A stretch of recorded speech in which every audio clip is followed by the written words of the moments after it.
सदियों से भले ही कृष्ण के साथ राधा का नाम लिया जाता है, लेकिन प्रेम की ये कहानी कभी पूरी नहीं हो पाई। आखिर क्यों अधूरी रह गई राधा और कृष्ण की प्रेम कहानी? आइए हम जानते हैं। कृष्ण की राधा के साथ लीलाएं और राधा के कृष्ण के लिए दीवानगी किसी से छिपी नहीं है।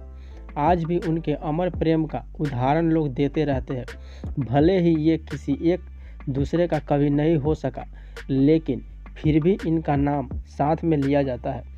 आखिर ऐसा क्या वजह थी जिसके चलते राधा कृष्ण की प्रेम कहानी अधूरी रह गई? ये किसी को नहीं पता।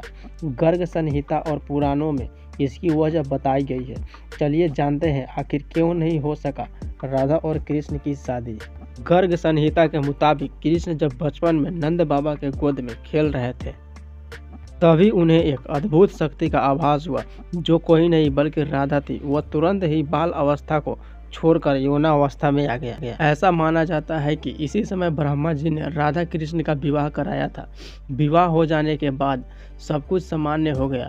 विवाह के बाद ब्रह्मा जी और राधा जी भी अंतर्ध्यान हो गए और कृष्ण भी अपनी बाल अवस्था में वापस आ गए। पुराणों के अनुसार जब कृष्ण जी वृंदावन छोड़कर वापस जा रहे थे, तो उन्होंने राधा से वादा किया था कि वे लौट कर आएंगे, लेकिन उनकी मुलाकात रुक्मणी से हुई, जो मन ही मन उसे अपना पति मान चुकी थी। जब रुक्मणी का विवाह किसी दूसरे से कराया जा रहा था, तब कृष्ण जी वहां पहुंच गए और उनसे शादी कर लिए।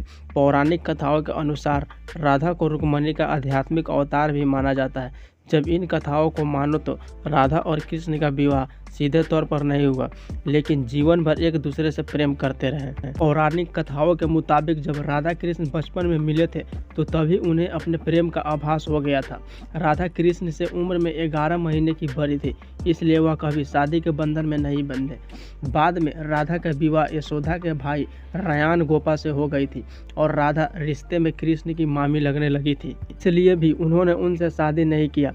कृष्ण जी रुक्मणी से विवाह इसलिए किए थे क्योंकि वे जानते थे रुक्मणी ही राधा है। दरअसल राधा का ही एक स्वरूप रुक्मणी का भी था। वह रुक्मणी को ही राधा मानकर पूरी जिंदगी उसके साथ बिता दिया।